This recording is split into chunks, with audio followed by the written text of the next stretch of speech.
जिनके मकान में पीपल, ऊमर, बरगद या अन्य कोई भी पौधा यानी वृक्ष तुम्हारे छत पर, तुम्हारे बगीचे में, रहवासी निवास के आसपास उग आता है और वो लंबा समय हो जाता है, डर और भय से परेशान होते हैं, उस स्थिति में आपको क्या करना चाहिए? देखिए, पहले तो हमारे सनातन धर्म में पीपल का बहुत बड़ा महत्व है।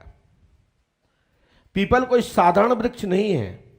पीपल के वृक्ष पर हमारे स्वयं भगवान विष्णु, शिव, ब्रह्मा विष्णु महेश तीनों का वास पीपल पर विशेष रूप से होता है। साथ ही माता भगवती लक्ष्मी का भी वास पीपल पर होता है।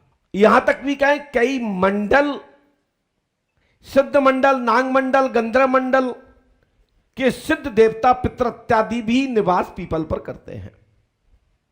दिमाग में से एक चीज और निकाल दूं, पीपल पे भूतों का, पिशाचों का कोई भी वास पीपल पर नहीं होता है।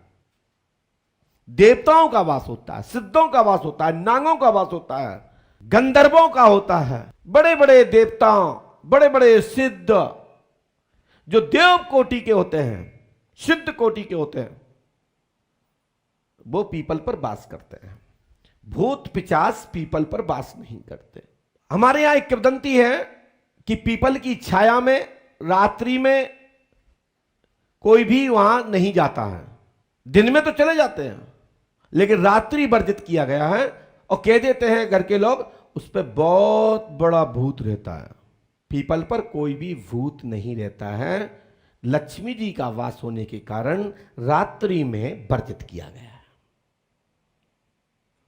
जैसे कि पति पत्नी के कमरे में रात्रि में अचानक कोई भी व्यक्ति प्रवेश नहीं करता, उसी प्रकार से पीपल के वृक्ष के नीचे रात्रि में नहीं जाना चाहिए। बहुत सारी हमारे यहां विद्वानों के मत हैं। तालाब, नदी में भी रात्रि में अर्धरात्रि पर प्रवेश नहीं करना चाहिए। उसको जगाना चाहिए, आज्ञा लेना चाहिए, अनुमति लेकर के ही पार होना चाहिए, अन्यथा धोखा खा जाओगे। जैसे कि तुम्हारे घर में अचानक कमरे में कोई आ जाए और आप उस स्थिति में किसी को आने का अधिकार नहीं है, तो क्या समझेंगे आप कि कोई डकैत आ गए, उठा के आपके पास जो भी तमंचा होगा, लाठी होगी, डंडा होगा, तो आप मार दोगे। क्यों मार दोगे? आत्म सुरक्षा में। ऐसे ही तली, नदी, तालाब पर अर्धरात्रि पर नहीं प्रवेश करना चाहिए, धोखा खा जाओगे। इसी प्रकार से पीपल के वृक्ष के नीचे रात्रि में नहीं जाना चाहिए।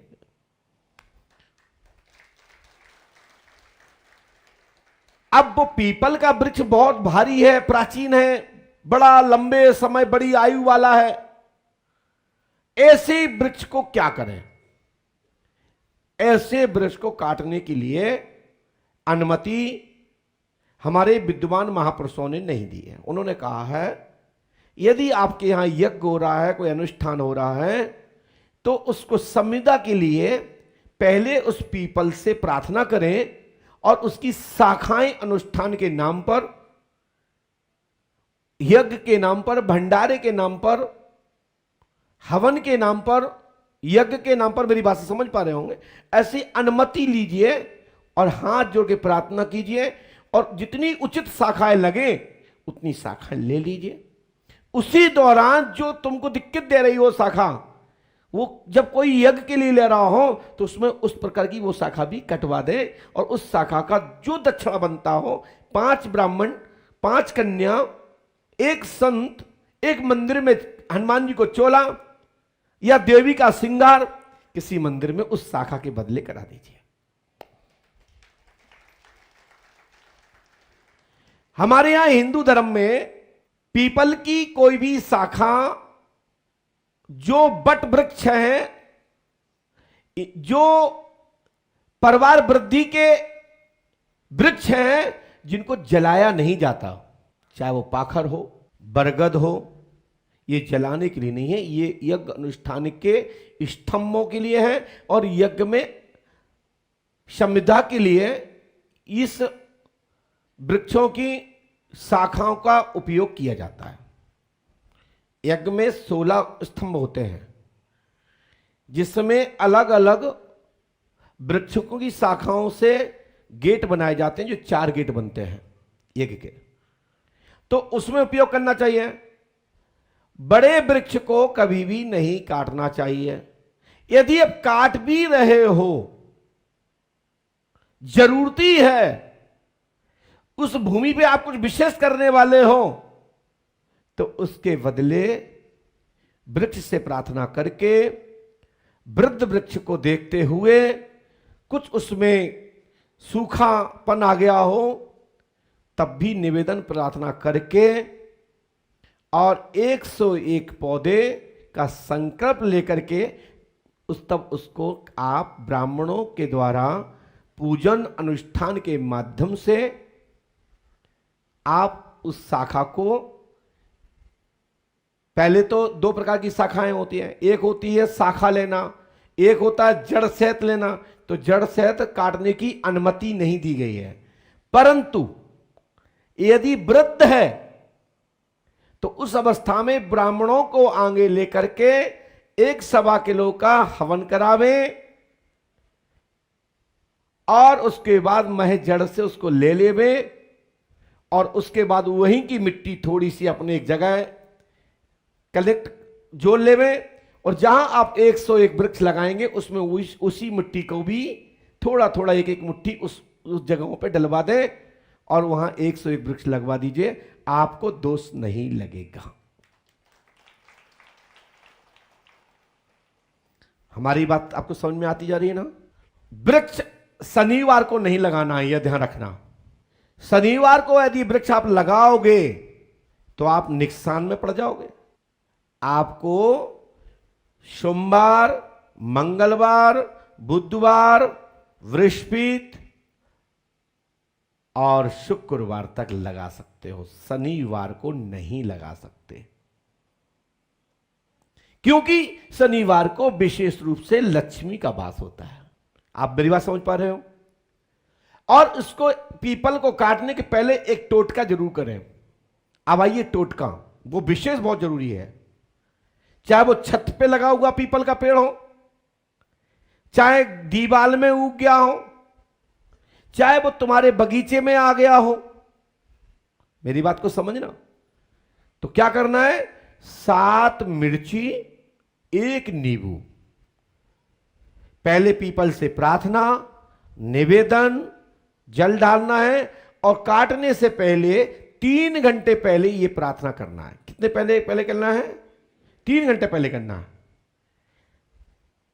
7 मिर्ची वहीं पे गाड़ देनी है। पीपल उखाड़ने के पश्चात वहां पर 1 नींबू को काट देना है, क्योंकि देवी जो देवी शक्ति होती है, जो हमारी मातृ शक्ति होती है, वो अपने देव की बुराई या देव की आलोचना, देव का खंडन नहीं देख सकती। तो भगवती को शांति करने के लिए नींबू काट देना है। इसके पीछे लॉजिक है। फल बलि दे दी अपने, हे माते हमसे जो गलती हुई हो, मैं अपनी बलि तो दे नहीं सकता, लेकिन मेरे पास एक बलि है, जीव बलि मैंने दे नहीं सकता, और आपको लेना तो ले लीजिए, हम आपको नींबू देते हैं, नींबू की बलि दे दीजिए और दोनों पृथ्वी पर निचोड़ दीजिए और वहीं छोड़ दीजिए। जिंदगी में तुम्हारे घर में पीपल नहीं उगेगा, ठीक है ना? और ये किस दिन उखाड़ना है, ये विशेष है। आप जानते हो किस दिन उखाड़ना चाहिए पीपल को? 7 दिन होते हैं। शनिवार को तो लगाना चाहिए, लेकिन उखाड़ना किस दिन को है? वो दिन कौन सा है? रविवार। रविवार के दिन वो वृक्ष को लेना है और सोमवार से लेकर के शुक्रवार तक लगा देना है, शनिवार को मत लगाना। ये आपको इतना हम आपको बता दिया है। विशेषकर हमारे ब्रह्म ऋषि एवं संतों ने निर्देश नहीं किया है कि पीपल के विषय में ये मार्ग आपको बताया जाए, लेकिन बहुत सारे लोग परेशान हैं जिनके घर में ब्रह्म बाधा, जिसको बोलते हैं ब्रह्म बाबा नाराज हैं, ब्रह्म बाबा, विशेषकर हमारे यहाँ मिर्जापुर, भदोही, कानपुर, कालपी, ब्रह्मवर्त क्षेत्र, बिठूर क्षेत्र में, हमीरपुर, बांदा, करबी इत्यादि में विशेषकर देखने को बोलता है हमारे यहाँ ब्रह्म नाराज है। ब्रह्म माने हमारे यहाँ प्रेत, तुम्हारे यहाँ ब्रह्म, एक ही विषय है। प्रेत परेशान कर रहा है, वहां उस किसी जगह पर प्रेत को ब्रह्म बोल देते, ब्रह्म, हमारे ब्रह्म बाबा नाराज है। यानी ब्रह्म का अर्थ है ब्रह्मवाची शब्द है, ब्रह्म तत्व। कहते हैं ब्राह्मण, ब्राह्मण का मतलब है ब्रह्म तत्व को जानने वाला, ब्रह्म को पहचानने वाला।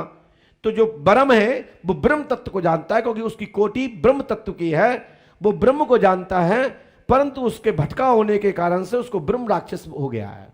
तो ब्रह्म राक्षस और ब्रह्म प्रेत और ब्रह्म प्रीत एक ही है। बस जिनकी कोटि बिगड़ गई वो ब्रह्म राक्षस है, जिनकी कोटि सिद्ध है, पवित्र है, वो ब्रह्म है, उनको ब्रह्म प्रेत और प्रेत कहते हैं।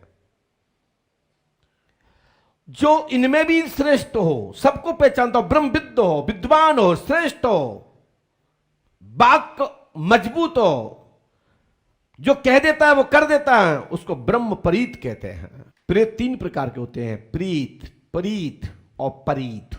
इनमें से जिसकी कोटि बिगड़ जाएगी वो ब्रह्म राक्षस हो जाएगा। तो आप सबको यदि किसी के घर पे इस प्रकार की पीपल उगाया तो ये विधि को प्रयोग करना है, ठीक है। और उसके बाद भी प्रायश्चित फिर भी करना है। प्रायश्चित क्या करना है? कम से कम 5 अतिथियों का भोजन की जो सामग्री लगती हो, किसी मंदिर दिवाले में किसी पंडा पुजारी या कोई संत महात्मा आपके नगर में किसी मत मंदिर में रहता हो तो 5 लोगों की दक्षिणा, 5.25 किलो लाग यानी कि आटा, दाल, दलिया, शक्कर, गुड़ आदि आप देकर के, घृत देकर के प्रार्थना करिए, प्रायश्चित पूर्ण हो जाएगा और वो पीपल का दोष भी आपको नहीं लगेगा।